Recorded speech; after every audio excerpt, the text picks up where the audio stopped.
Oke, halo guys, gue pengen nge-review laptop Asus VivoBook 14X M14 Nokia yang Ryzen 5 ya. Kita tes game apa aja sih yang bisa dimainin di laptop ini. Untuk spesifikasi laptopnya seperti ini guys. Dia hampir sama kayak Advan Work Plus, cuman lebih rendah lagi.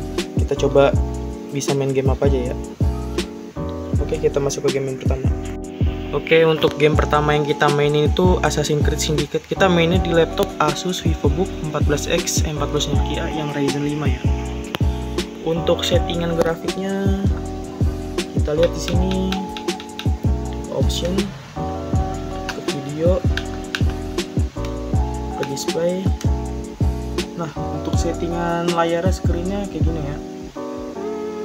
Untuk settingan grafiknya dia di full low.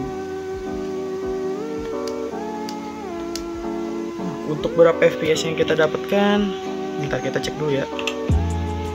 Dia dapat di 41, 43, 41 dan 43 ya, 40-an FPS lah. Untuk gameplaynya kayak gini guys.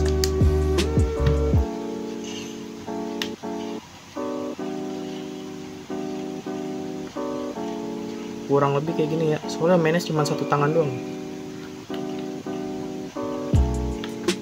Kurang lebih kayak gitu deh ya, Assassin's Creed Syndicate. Kita coba ke game yang kedua, Hogwarts Legacy ya, yang agak beratan dikit. Oke, untuk game yang kedua kita mainin Hogwarts Legacy. Sebelum itu kita cek dulu settingan apa yang kita dapatkan di sini ya guys ya. Kita ke setting, ke displaynya dulu yang pertama. Kita cek. Nah, untuk settingan ini dia kayak gini ya. Dia pakai Nvidia NIS. Terus ini di settingannya di performance ya, ke yang paling rendah ya. Untuk grafiknya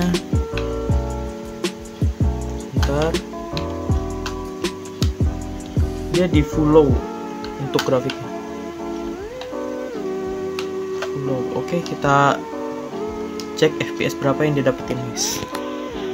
Untuk FPS yang didapetin di dalam rumah ini ya di atas sekitaran 30 ya, 30, 31, 30, 31 FPS.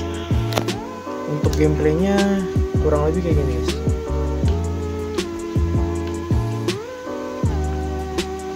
Nah, kurang lebih kayak gini.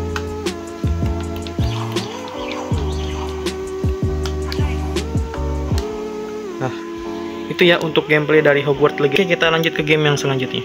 Untuk game yang kedua kita coba game Troublemaker yang pertama.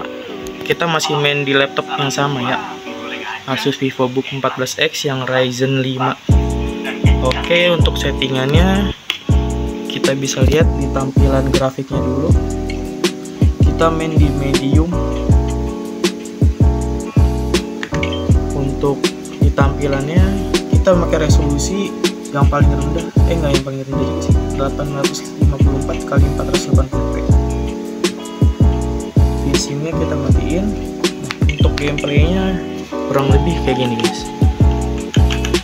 Kita ini dulu. Untuk gameplaynya kurang lebih kayak gini ya.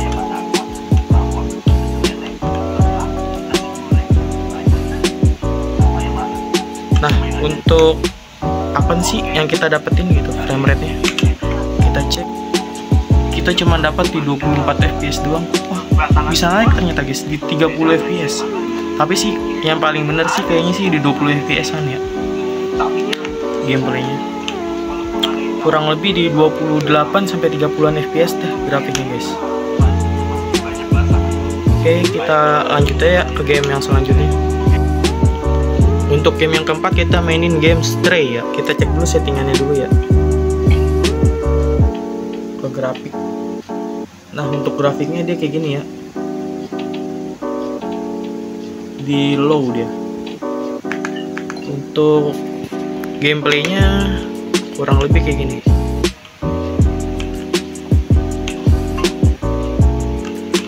Untuk FPS yang kita dapetin di 60 sampai 62 fps ya. Gameplaynya kayak gini guys.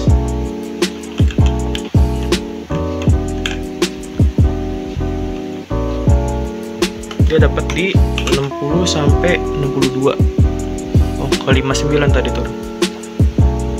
Berarti sekitaran 50 sampai 60-an fps ya. Oke, kita lanjut ke game yang selanjutnya ya.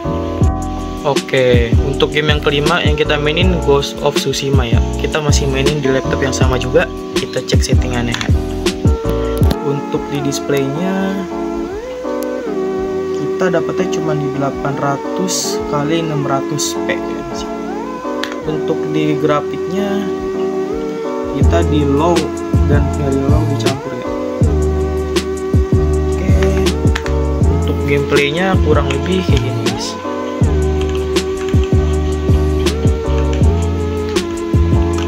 Kita pedang-pedang juga lancar juga ya.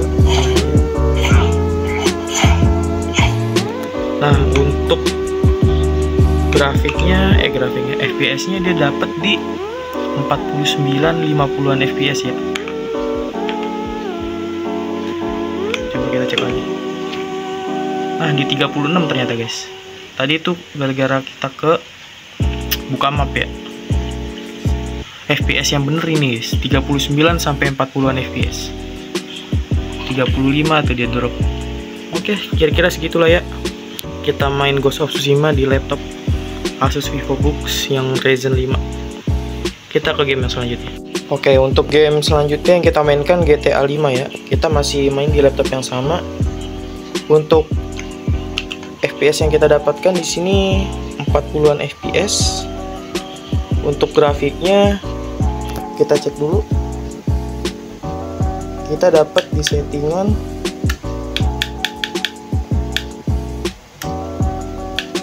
aspek resolusinya segini ya.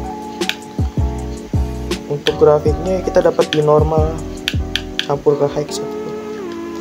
Untuk gameplaynya kurang lebih kayak gini guys. Nggak ada nge-lag sih.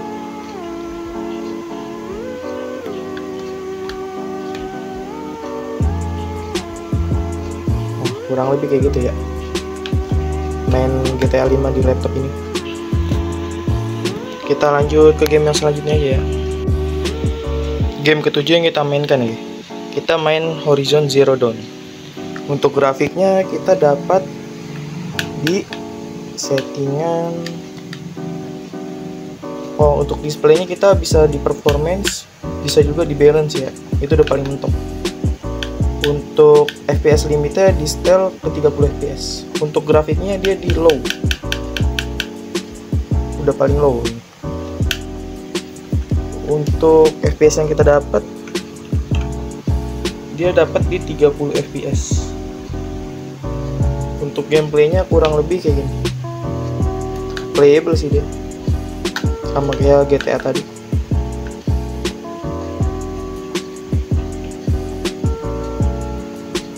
Oke, kita langsung masuk ke game yang selanjutnya.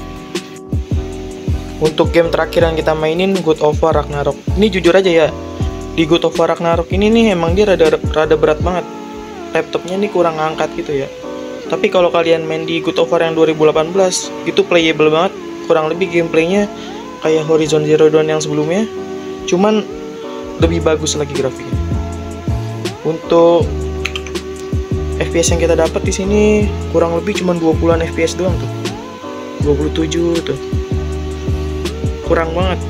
Untuk grafiknya aja kita udah paling rendah ini guys. Untuk grafiknya kita udah ke resolusi yang paling rendah 30 fps juga, udah ke low ultra performance juga. Untuk gameplaynya kurang lebih kayak gini, masih bisa dimainin. Di sini gue juga udah lumayan jauh juga sih.